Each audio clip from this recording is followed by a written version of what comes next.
Bom, vamos continuar a falar de guerra, dessa vez com análise. E quem me ajuda a fazer essa análise é o Wilson Mendonça, que é consultor e professor da Esquema Business School.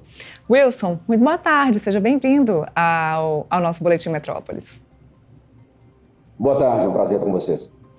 Prazer é todo nosso. Eu estava conversando aqui hoje na redação e falei, pessoal, estamos falando muito sobre guerra entre Irã e Israel e me parece, como jornalista, enquanto jornalista, de que existe uma cortina de fumaça, uma espécie de cortina de fumaça, escondendo um pouco da guerra ali na faixa de Gaza, a guerra do Hamas, enfim, que nós falamos por tanto tempo, que aconteceu em outubro, começou no 7 de outubro. Muito tempo de guerra, mudamos de assunto, agora mudamos o foco para outra guerra. E eu queria te perguntar hoje, em que pé que está essa guerra lá na faixa de Gaza? Bom, eu gostei dessa expressão de cortina de fumaça, é até bom para eu tirar um pouco do impacto da minha análise mais técnica, porque há uma pressão doméstica considerável em relação ao governo do primeiro-ministro de Israel, em relação às manobras na faixa de Gaza.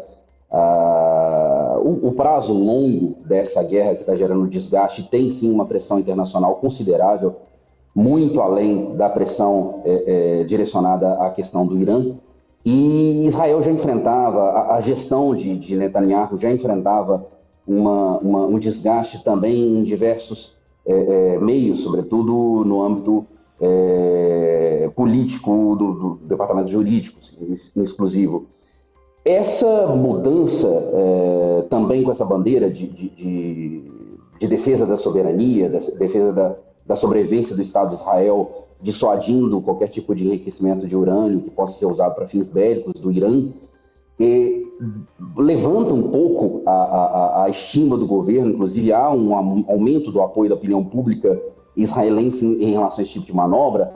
E sim, respondendo ao seu questionamento, enfraquece muitíssimo o apoio e, inclusive, a pressão internacional para um armistício em relação ao que está acontecendo na faixa de Gaza. Isso é extremamente preocupante, porque isso pode continuar tornando o conflito longo, cada vez mais drástico, e a cobertura da mídia também vai se desviar para o Irã, e o que deixa aí a região ainda mais vulnerável.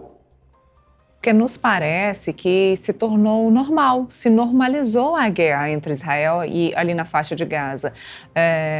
Muitas pessoas mortas, isso não tem previsão de acabar, e agora Israel mais uma vez atacando um outro país, atacando agora o Irã, ou seja, Israel permeando duas guerras ao mesmo tempo, sem previsão de acabar.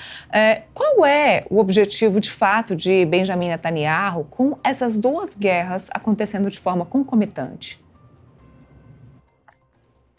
Bom, reitero, há duas frentes aí, né?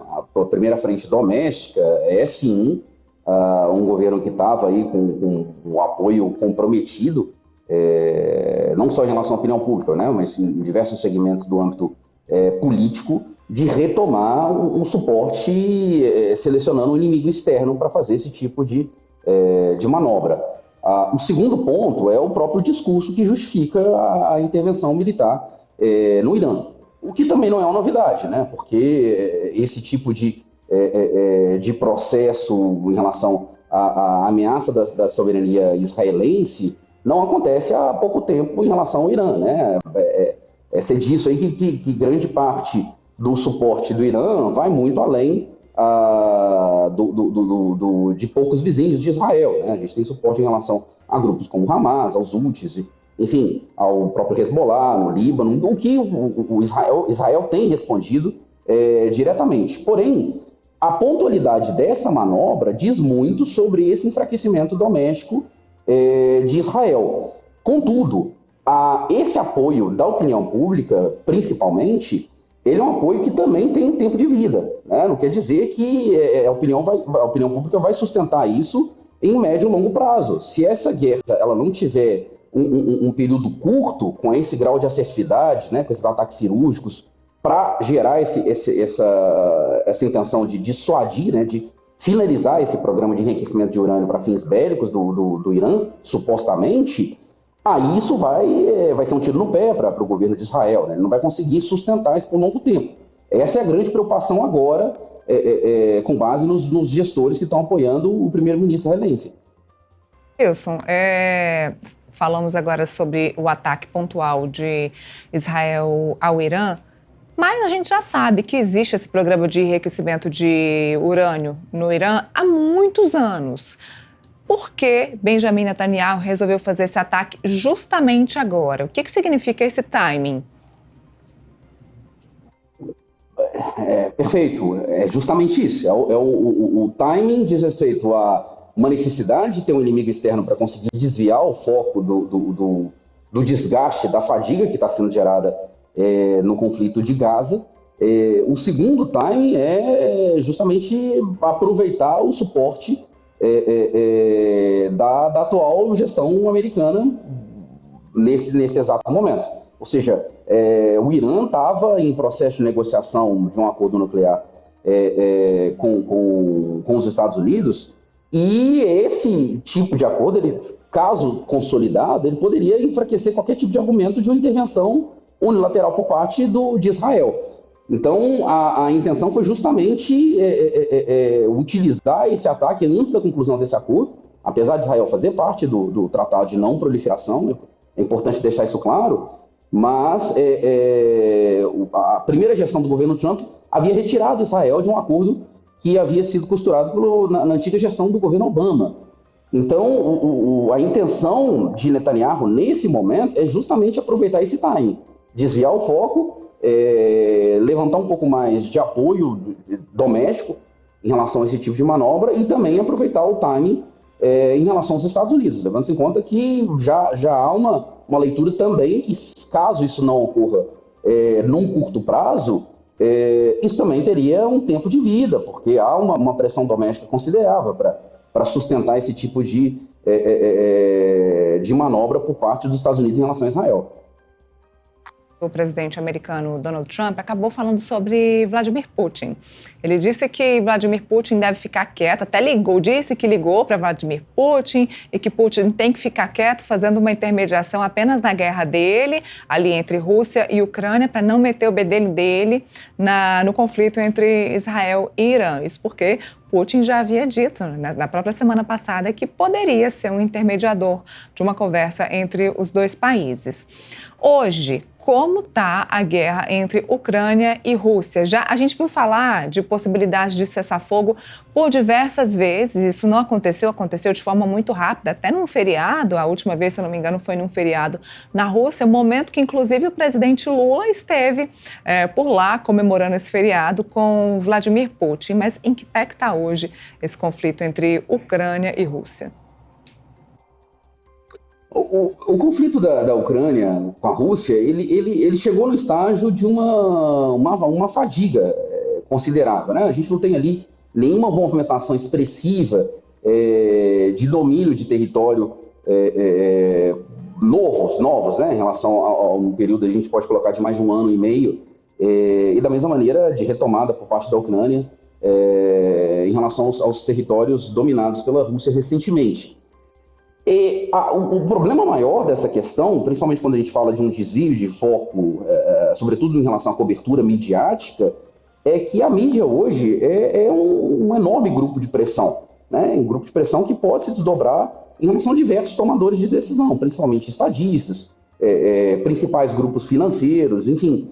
Esse desvio de foco pode gerar um enorme retrocesso nesse esperado cessar-fogo que já estava se aventando aí nos últimos meses, né? Inclusive com mediação da Turquia. Percebemos também recentemente aí um recrudescimento considerável por parte da Rússia em relação aos ataques em solo ucraniano, e a intenção também era de Putin ganhar tempo e tentar acelerar esse processo, haja vista que a pressão internacional antes desse conflito no Irã era muito maior, muito voltada para a região.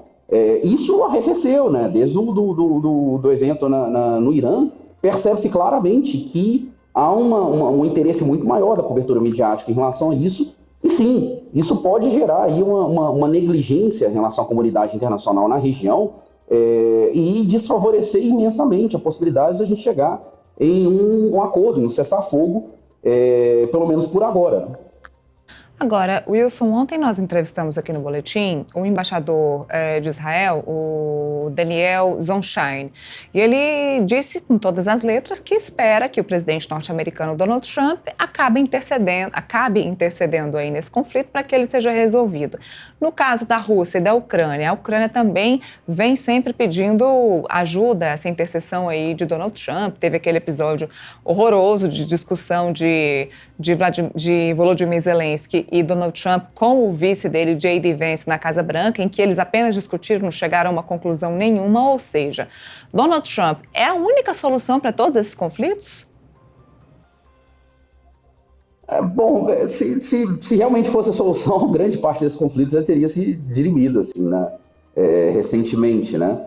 Mas a necessidade de se utilizar esse tipo de posição, indiscutivelmente, não, um líder com tanta influência mundial, sobretudo pelo próprio poderio militar que os Estados Unidos detêm ainda hoje, gera, sim, um impacto considerável, né? Daí a necessidade de participá-lo nos principais conflitos internacionais, mesmo que seja como mediador.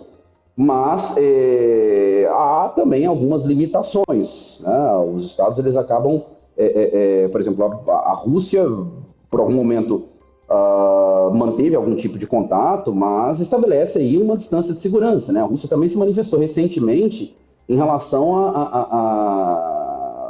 vamos dizer assim, a insatisfação de Putin quanto a qualquer tipo de intervenção direta dos Estados Unidos na guerra Israel-Irã. Por motivos também óbvios, né? É uma região com considerável interesse russo, com questões que dizem respeito ao fornecimento de óleo, a questões de logística e também de geopolítica, né? Portanto, o discurso sempre vai continuar existindo, porque o discurso também influencia comportamento. A questão é que, na prática, eu considero muito difícil a intervenção direta dos Estados Unidos. Quando eu falo direta, eu estou me eximindo de manifestar em relação a qualquer tipo de suporte indireto, com informação, com inteligência, tecnologia, por parte do apoio dos Estados Unidos em relação a Israel. Mas diretamente, não considero que seria algo, pelo menos, aceitável pelas grandes potências, né? Continuamos acompanhando, essa guerra não tem previsão de terminar, claro, a gente continua acompanhando, espero que não seja, de fato, uma cortina de fumaça para os demais conflitos que acontecem ali na região. Wilson, obrigada, viu? Muito obrigada pela gentileza de participar conosco aqui no Boletim. Um prazer, um forte abraço para vocês.